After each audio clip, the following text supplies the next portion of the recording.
नमस्कार, मैं doctor GD. Sharma, associate professor ABST, आज एमकॉम फाइनल के अंकेक्षण कार्यक्रम के विषय में अपने विचार व्यक्त करूंगा।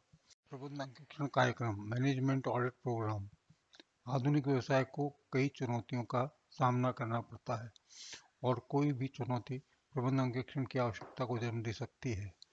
प्रबंध अंकेक्षण कार्यक्रम संपूर्ण व्यवसाय से अथवा उसके किसी भाई से संबंध रख सकता है। इसका प्रमुख उद्देश्य दोष तथा अनियमितताओं को खोजना तथा संभावित सुधारों को इंगित करना है, ताकि प्रक्रियाओं की अधिकतम कुशलताओं के साथ नियंत्रित किया जा सके। प्रबंध अंकेक्षण कार्य को सफल बनाने के व वांछित परिणाम प्राप्त करने के लिए यह आवश्यक है कि प्रबंध अंकेक्षण कार्य योजना अनुसार हो।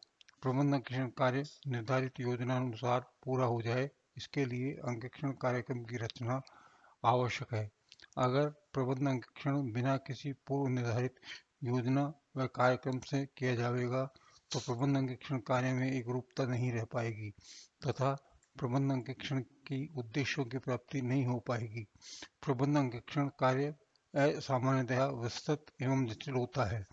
इस कार्य को निर्धारित समय में पूरा करने तथा प्रत्येक दायित्व के दायित्वों के निर्धारण करने के लिए प्रबंध अंकेक्षण कार्यक्रम की रचना अत्यंत आवश्यक है। प्रबंध अंकेक्षण कार्यक्रम से आशय concept of management audit program. अंकेक्षण कार्यक्रम दो शब्दों अंकेक्षण प्लस कार्यक्रम का संयोग है। अंकेक्षण का तात्पर्य है जांच अथवा समीक्षा, जबकि कार्यक्रम का अर्थ है क्या किया जाए के संबंध में योजना। अतः प्रबंध अंकेक्षण का तात्पर्य प्रबंध अंकेक्षण द्वारा अपने जांच कार्य के साधन में योजना बनाना है। प्रबंध अंकेक्षण की परिस्थिति में के अनुरूप अपनी योजना में परिवर्तन भी करना पड़ सकता है। अतः प्रबंध अंकेक्षण कार्यक्रम का लोच युक्त होना आवश्यक है। स्पाइसर एवं पैगलर के अनुसार एक रूपता लाने तथा यह निश्चित करने के लिए कि संपूर्ण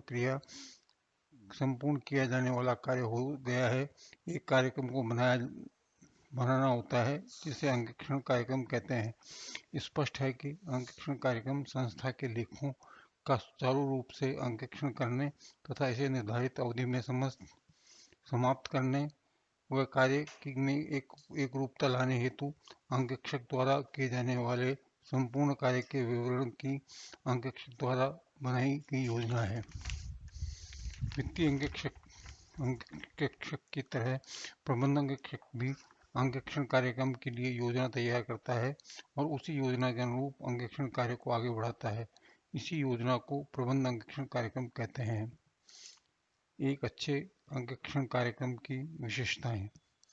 characteristics of good management audit program. पहला, लिखित रिटर्न।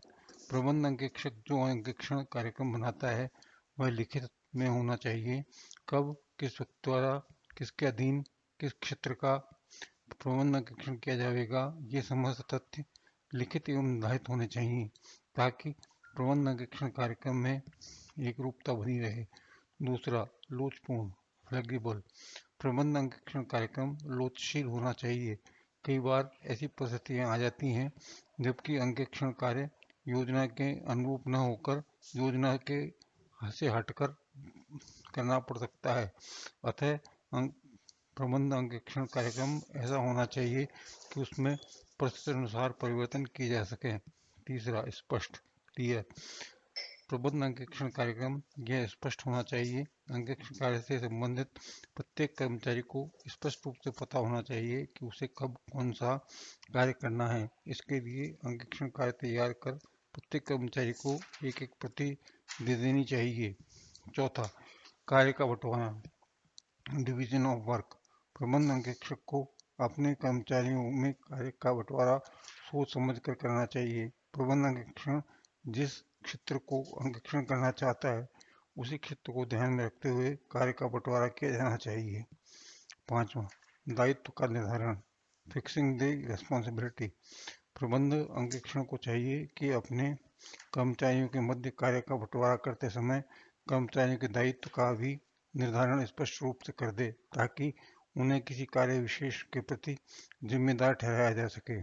छठा, प्रबंध व्यवस्था के अनुरूप according to the management system, प्रबंध अंकेक्षण कार्यक्रम संस्था की प्रबंध व्यवस्था को ध्यान में रखकर बनाया जावे ताकि संस्था की प्रत्येक प्रबंध की क्रिया को स्वतः ही जांच हो जावे, वह विशेष प्रभाव न करना पड़े।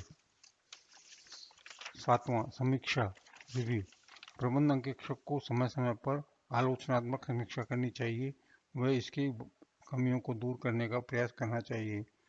आठवां, प्रबंध अंकेक्षक को अपने कर्मचारियों की योग्यता का ध्यान में रखना चाहिए तथा उसी के अनुसार कार्य का वितरण किया जाना चाहिए।